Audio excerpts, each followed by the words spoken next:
Hey guys, welcome to the channel VIBGYOR of Talents. So in today's video, let's continue learning this chapter, Control and Coordination.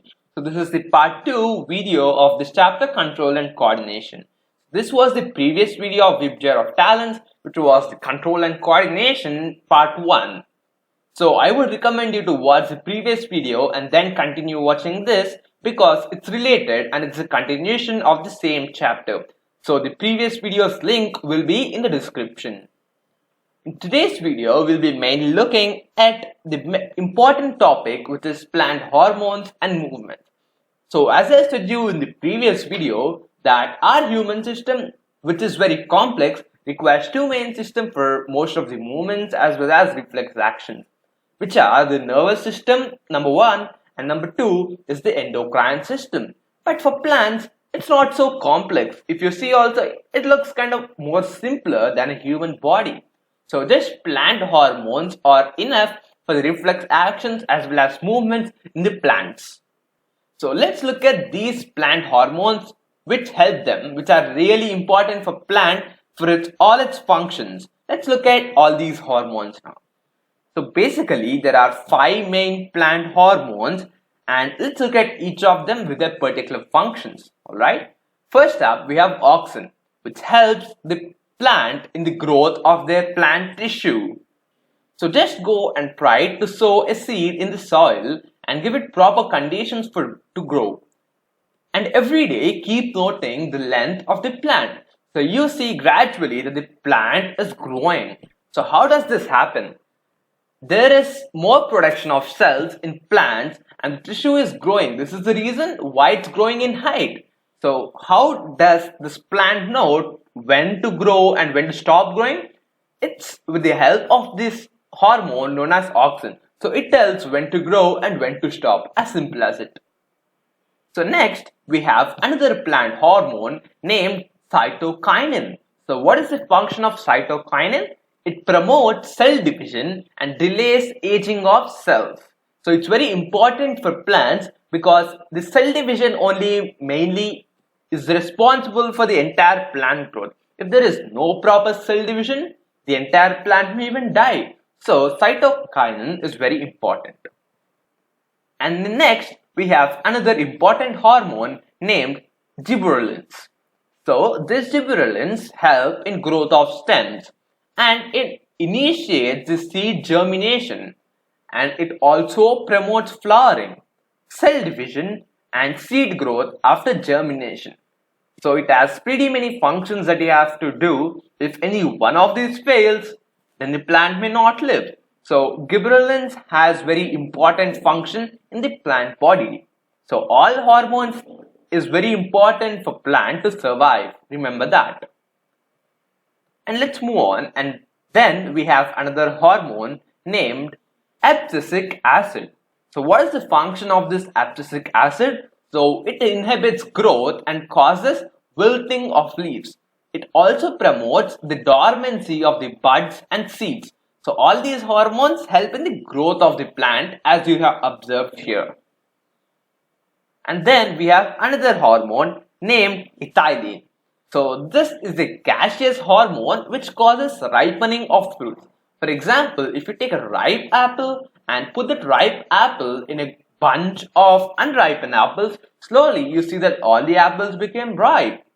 How is it possible? It's because of the hormone ethylene. So this helps in the growth and the maturation of other fruits. So if one fruit is kept, it transports to the other fruits and they also become ready to eat. And now let's look at some of the movements which are there in plants. First up, we have the growth independent movements. So the movements which are not growth related are called nastic movements. Alright. So these movements occur in response to the environmental stimuli. But the direction of the response is not dependent on the direction of the stimulus. For example, let's take this touch me not plant. So if you just go and touch it, does it observe where you have touched it and does it close only at that place? No, the entire leaves get closed in the particular direction. They are not always in the same direction if you observe. They might have gone in different directions. So it doesn't depend on the stimuli. It goes in random direction. So this is known as growth independent movement. The movement in the touch-me-not plant is also known as thigmonastic movement. So this is the movement in response to touch. So this is known as thigmonastic movement. Alright, let's move on and let's look at the growth related movements in plants. So the movements which are growth related are called tropic movements. These movements occur in response to environmental stimuli, and the direction of the response is dependent on the direction of the stimulus. So this was the difference from the nastic movements and the tropic movements.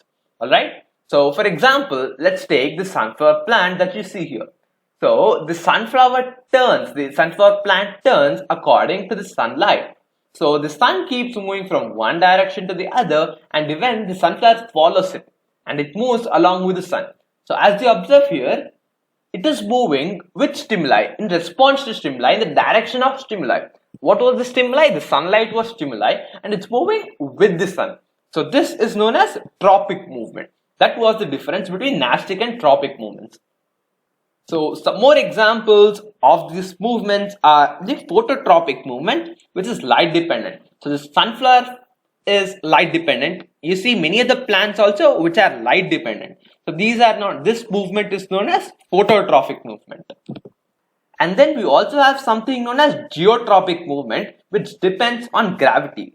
We also have chemotropic movement, which depends on chemicals, and hydrotropic movements, which depends on water, and thygmotropic movements, which is touch dependent, that we saw before in the touch-me-not plant. Okay, let's move ahead and let's look at the geotropism now. So the movement of plant parts in response to the Earth's gravitational force is known as geotropism, or we can also call it gravitropism, because it's due to the gravity of the Earth itself. So if it's towards the gravity, means it's moving in the direction of force which is being given by the Earth in gravity. That is, Earth is pulling us, the ground is pulling us towards it. Means downward movement of the plant, we can call it towards gravity, and the upward movement which is opposite to the gravity, because it's going opposite. It's not going towards the force, but it's repelling and it's going opposite to the force. So the force which is there in towards gravity is known as positive geotropism, and away from gravity is the negative geotropism. So what do you understand by this?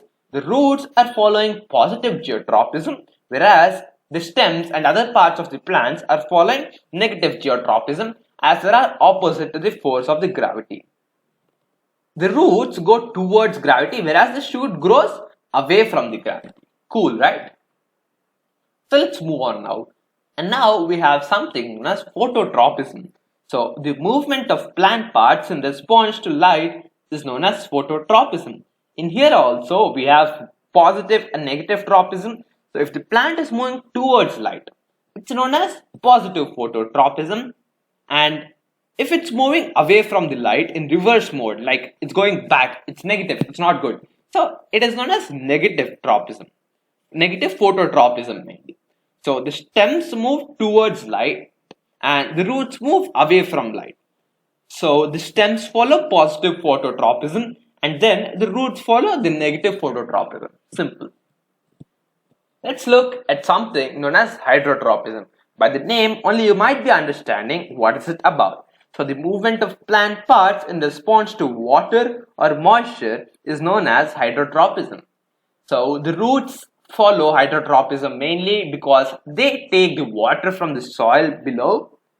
So here also we have positive hydrotropism and negative hydrotropism. So if the plant is moving towards water, then it becomes positive hydrotropism, whereas if it's moving away from the water, then it's negative hydrotropism.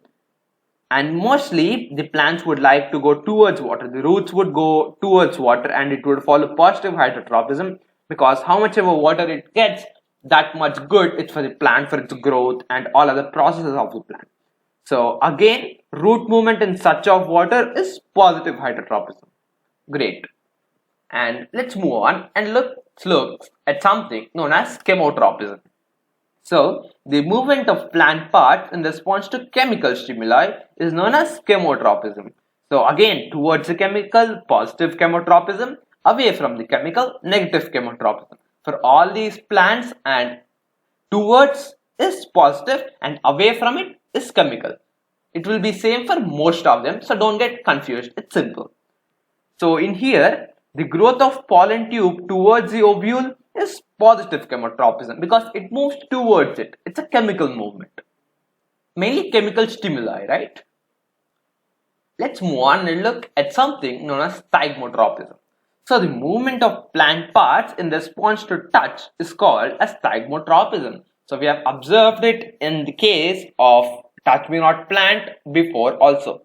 So towards the touch, if it's moving towards the touch, then it's positive thygmotropism, and if away from touch, then it's negative thygmotropism, and the movement of tendrils around the support is positive thygmotropism. For creepers indeed, so it has to move around the stick or something which is there near it, so that would be positive thygmotropism. So that's it. This was the last one related to plants, and we have completed all the hormones related to plants.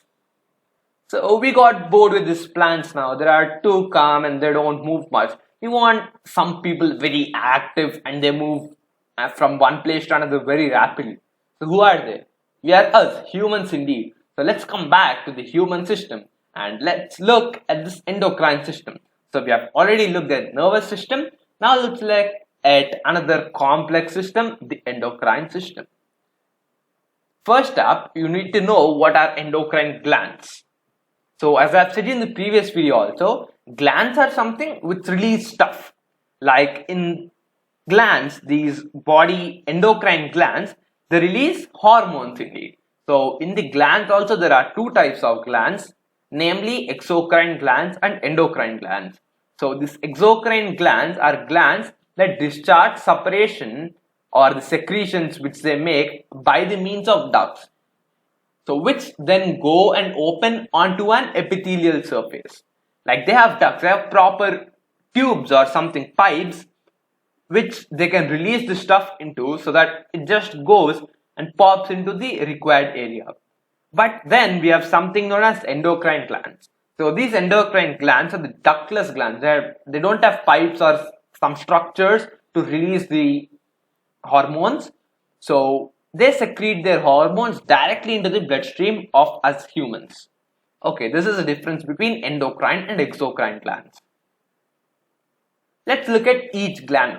First up, we have very important gland, the pituitary gland. So this pituitary gland is a small pea-sized gland located at the base of the brain. So it is a master gland as it controls the secretion of all other endocrine glands. Means it just like the nucleus in the cell, it's similar to the function of the nucleus in the cell. So the pituitary glands control everything. It's present near the brain. So it also secretes something known as growth hormone. So under secretion of this growth hormone, it causes dwarfism, and over secretion causes giantism in children and also acromegaly in adults. So what does this dwarfism means? Means being short and tiny. Giantism means being like a giant, tall and big body. Alright? So everything depends on the pituitary gland. The entire body's growth, you should blame this gland, pituitary gland. Alright? Let's look at the next gland known as thyroid gland. So it is like a cute butterfly. It is shaped like a butterfly and it is located in our throat. So it secretes the hormone known as thyroxine, which regulates the metabolism of the body. And iodine is required for the synthesis of this thyroxine in the body. So that's why doctors recommend to eat salt so that it will be helpful for the release of thyroxine in our body. So in case of iodine deficiency, under secretion of thyroxine leads to goiter.